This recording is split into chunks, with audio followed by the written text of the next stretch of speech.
అందరికీ హాయ్. నేను మీ Srinu.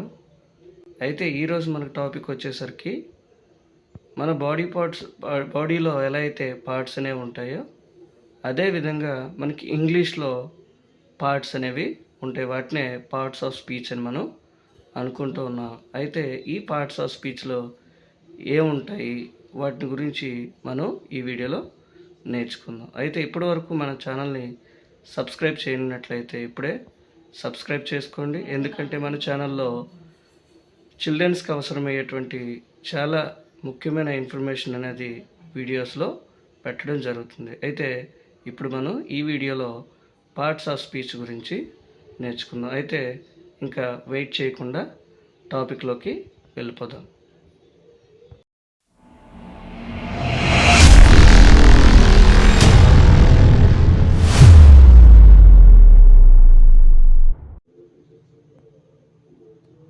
So parts of స్పీచ్లోకి వచ్చేసరికి మనకి డిఫరెంట్ కైండ్స్ ఆఫ్ పార్ట్స్ అనేవి మనకు కనబడుతున్నాయి.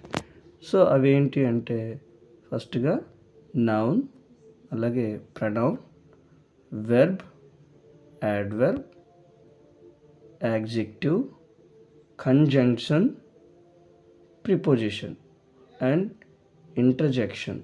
సో ఇలా మనకి డిఫరెంట్ కైండ్స్ ఆఫ్ పార్ట్స్ అనేవి మనకి పార్ట్స్ ఆఫ్ స్పీచ్లో మనకి ఉంటాయి. అయితే ఫస్ట్గా మనం ఏంటంటే నౌన్ గురించి మనం చూద్దాం. So what is noun?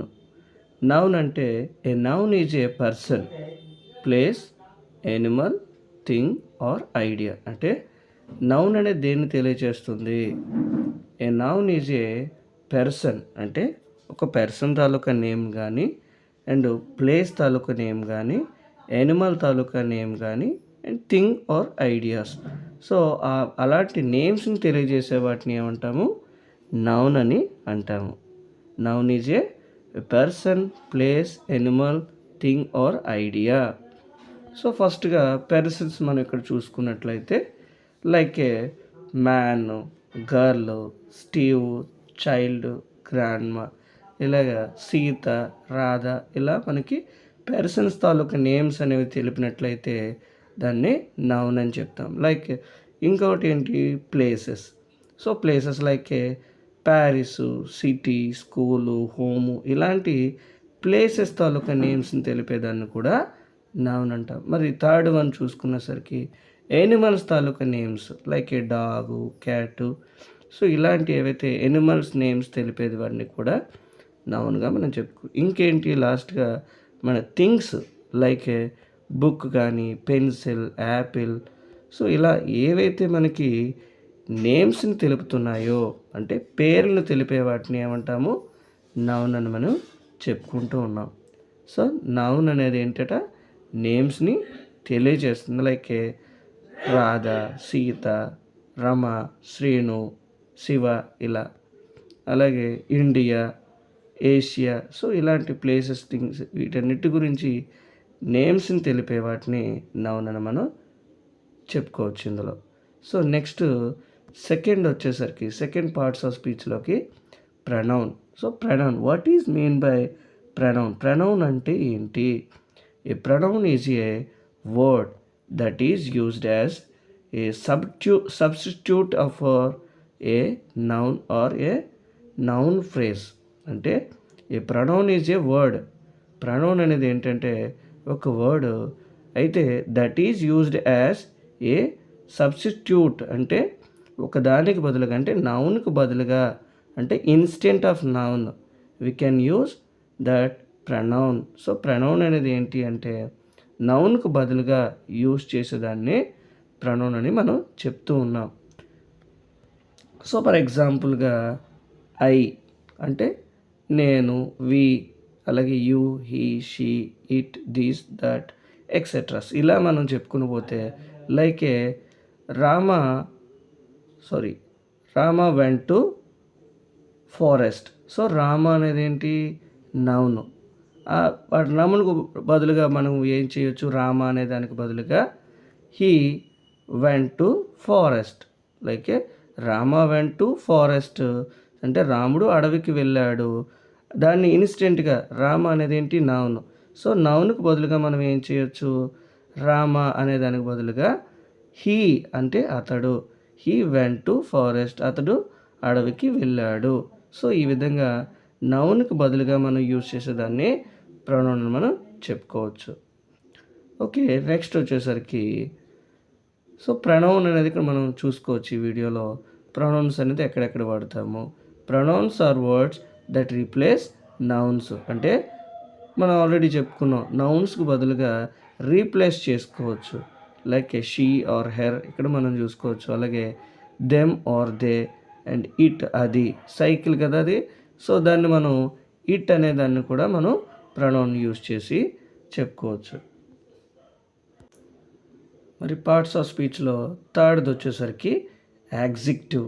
So ఈ యాడ్జెక్టివ్ అంటే ఏంటి? A word that explains more about a noun's size. అంటే ఈ వర్డ్ అనేది ఏం చేస్తున్నారు, దేన్ని ఎక్స్ప్లెయిన్ చేస్తుంది?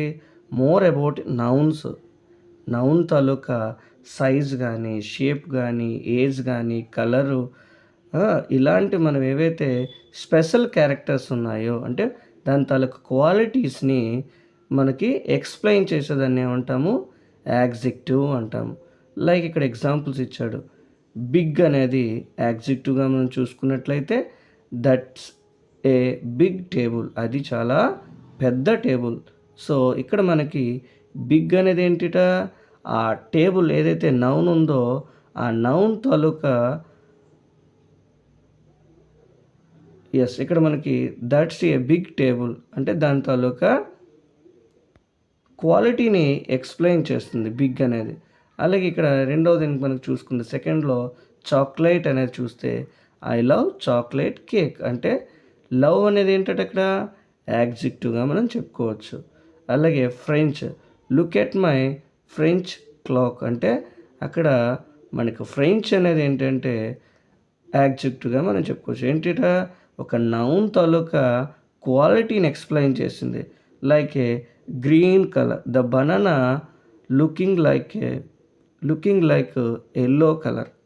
So yellow is a adjective. The box look like very big. So big అనేది ఏంటట? యాడ్జెక్టివ్గా మనం చెప్పుకోవచ్చు. సో ఇప్పుడు యాడ్జెక్టివ్కి ఎగ్జాంపుల్స్గా మనం చూద్దాం. Adjective describes noun or pronouns. So delicious cake, ఆ కేక్ ఎలా ఉంది? చాలా టేస్టీగా ఉంది. సో అక్కడ ఆ కేక్ తాలూకా క్వాలిటీని ఎక్స్ప్లెయిన్ చేసింది. నెక్స్ట్ స్పార్క్లీ డైమండ్ అంటే ఆ డైమండ్ అనేది ఎలా ఉంది? మెరుస్తూ ఉంది. అంటే ఆ డైమండ్ తాలూకా క్వాలిటీ అనేది స్పార్క్లీగా చెప్తూ ఇక్కడ యాడ్జెక్టివ్ అనేది ఏంటట? స్పార్క్లీ. నెక్స్ట్ బ్యూటిఫుల్ ఫ్లవర్, అది ఎలా ఉందంట? చాలా అందంగా ఉంది. సో అక్కడ నౌన్ ఎవరు? ఫ్లవర్. యాడ్జెక్టివ్ బ్యూటిఫుల్ అంటే అందంగా, అంటే ఆ ఫ్లవర్ తాలూకా క్వాలిటీని చెప్పింది. ఎలా? బ్యూటిఫుల్గా ఉంది. సో ఇది కూడా మనకి ఇది యాడ్జెక్టివ్గా చెప్పుకోవచ్చు.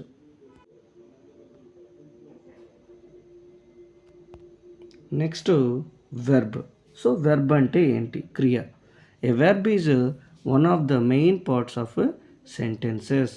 అంటే మనకి సెంటెన్సెస్లో వెర్బ్ అనేది చాలా ఇంపార్టెంట్. ఎందుకు అంటే అక్కడ ఆ వెర్బ్ అనేది ఏం చేస్తుంది అంటే ఆ సెంటెన్స్లో to show action or state, అంటే అది ఏం చేస్తుంది, ఏ యాక్షన్లో ఉంది లేదా ఏ స్టేట్లో ఉంది, ఏం అంటే ఇక్కడ వర్క్ గురించి చెప్పేదానికి మనం ఇక్కడ వెర్బ్ అనేది చెప్తాం.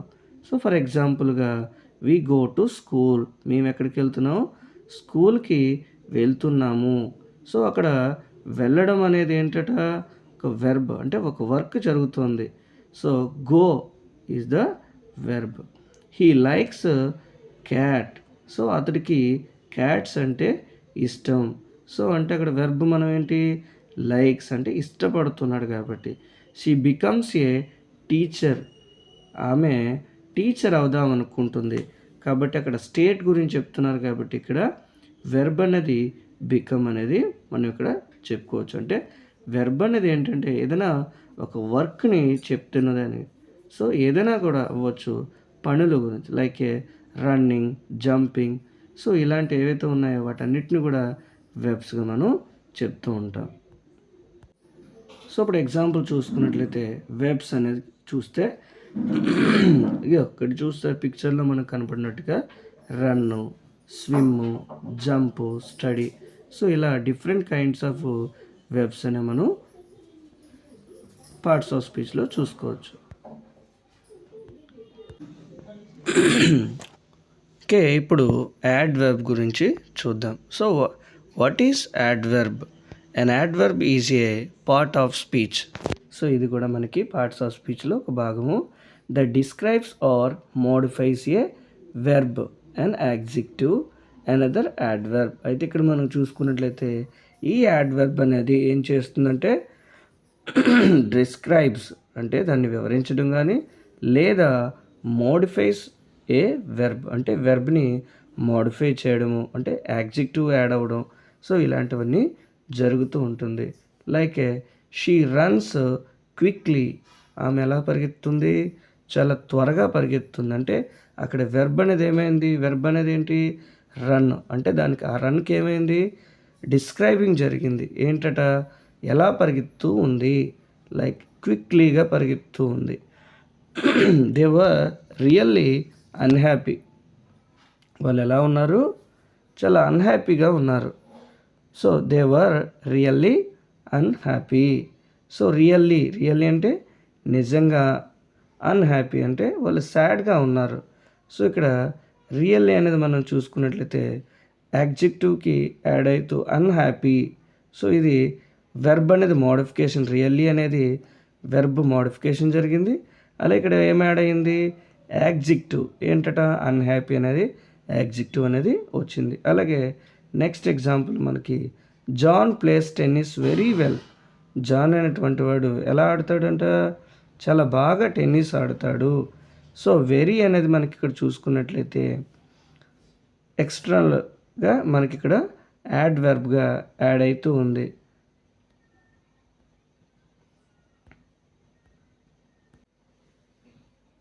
సో ఇప్పుడు ప్రిపోజిషన్ గురించి మనం చూద్దాం.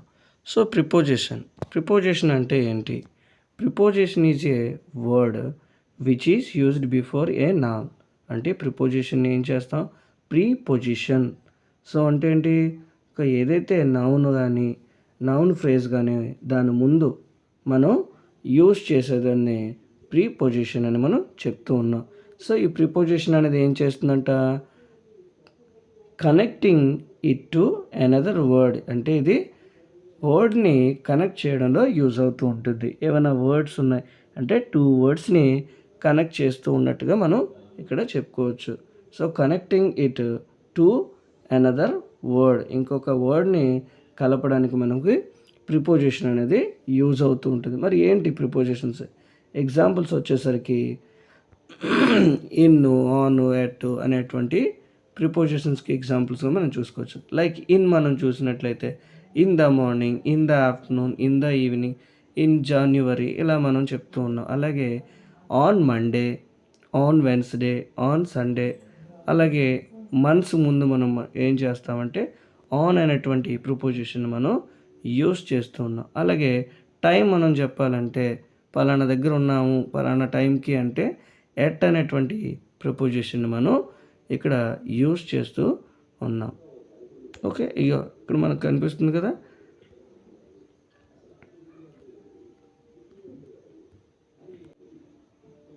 ఇప్పుడు కంజంక్షన్ గురించి చూద్దాం. ఇక్కడ మనకి కంజంక్షన్ అనే మనకు వర్డ్కి అర్థం ఇక్కడ ఏంటంటే a conjunction is a word is use to join two words.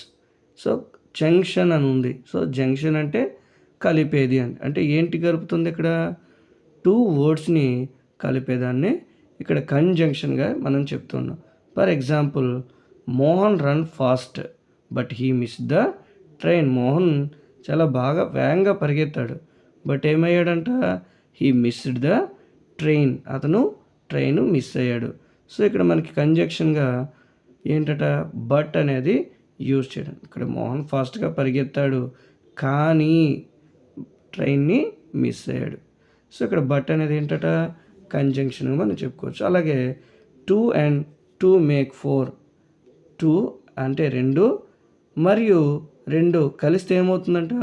Four అనేది ఏర్పడుతుంది. అంటే ఇక్కడ మనకి ఏం కంజంక్షన్ వాడాడు? అండ్. ఎస్, అండ్ అనేటువంటి కంజంక్షన్ని వాడాడు.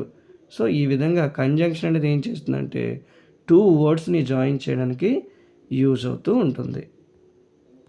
ఓకే, కంజంక్షన్కి ఇక్కడ ఎగ్జాంపుల్ చూసుకున్నట్లయితే ఫిష్ అండ్ చిప్స్, అలాగే naughty and nice, and take it or leave it, తీసుకో లేదంటే విడిచిపెట్టు. సో ఈ విధంగా మనకి ఏంటంటే టూ ఏదైతే వర్డ్స్ ఉన్నాయో వాటిని జాయిన్ చేయాలి. లైక్ ఇక్కడ ఫస్ట్లో చూసుకున్నట్లయితే టూ నౌన్స్ని జాయిన్ చేసింది. సెకండ్ ఇప్పుడు మనం చూసుకున్నట్లయితే టూ యాడ్జెక్టివ్స్ని లింక్ చేసింది, అలాగే జాయిన్ చేసింది. నెక్స్ట్ వచ్చేసరికి టూ వెబ్స్ని ఇక్కడ మనకి జాయిన్ చేసింది. అంటే ఇక్కడ ఏంటి, వర్డ్స్ని జాయిన్ చేసేదాన్ని ఏమంటాము, కంజంక్షన్. ఫైనల్ ఏంటంటే ఇంటర్జెక్షన్స్. సో మరి what is mean by interjection? Interjection అంటే ఏంటి? Interjection are used to express strong emotions, అలాగే ఫీలింగ్స్. అంటే మనకి ఇంటర్జెక్షన్ ఏం చేస్తుందంట, ఫీలింగ్స్ని కానీ స్ట్రాంగ్ ఎమోషన్స్ని వీటన్నిటిని కూడా ఎక్స్ప్రెస్ చేసేది. ఎలా? They are often used a single words in sentences. అంటే ఆ ఫీలింగ్స్ని కానీ ఎమోషన్స్ కానీ ఒక సింగిల్ సెంటెన్స్లో చెప్పడానికి మనకి ఇంటర్జెక్షన్స్ అనేవి మనకి యూజ్ అవుతుంది. లైక్ ఎగ్జాంపుల్ ఇక్కడ మనం చూసుకున్నట్లయితే, wow, the dress is brought for graduations look beautiful. So ఆ డ్రెస్ అనేది ఎలా కనబడుతుంది, చాలా బ్రైట్గా కనబడుతూ ఉంది, చాలా బ్యూటిఫుల్గా కనిపిస్తుంది. అలాగే oh no, I forgot that I have an exam today. అయ్యో, నేను ఈరోజు ఎగ్జామ్ ఉందని మర్చిపోయానే. Yuck, the food he made tasted disgusting. అంటే ఏం బాగాలేదు, ఈ ఫుడ్ అనేది అసలు ఏం బాగాలేదు. అంటే ఈ విధంగా ఫీలింగ్స్ని కానీ ఎమోషన్స్ని కానీ ఎక్స్ప్రెస్ చేయడానికి మనం ఏం వాడతాము, ఇంటర్జెక్షన్ అనేది మనం యూజ్ చేస్తూ ఉంటాం. ఈ క్లాస్ బాగా అర్థమైంది అనుకుంటా. ఓకే, ఒక క్వశ్చన్ ఏంటంటే ఈ డిస్ప్లేలో కనిపిస్తుంది కదా, ఈ క్వశ్చన్ మీకోసమే. సో ఎవరికైనా ఆన్సర్ తెలిసింటే దీనికి మీరు కామెంట్ బాక్స్లో ఆన్సర్ చేయండి. తప్పకుండా పెడుతూ ఉంటాం. తప్పకుండా ఆన్సర్ అనేది సెండ్ చేయండి. అయితే ఏంటి ఆ క్వశ్చన్ అంటే, good bye, see you dash Friday. So దీనికి మీకు ఆన్సర్ తెలిసినట్లయితే తప్పకుండా కామెంట్ సెక్షన్లో మీ ఆన్సరు పంపించండి. Thank you for watching.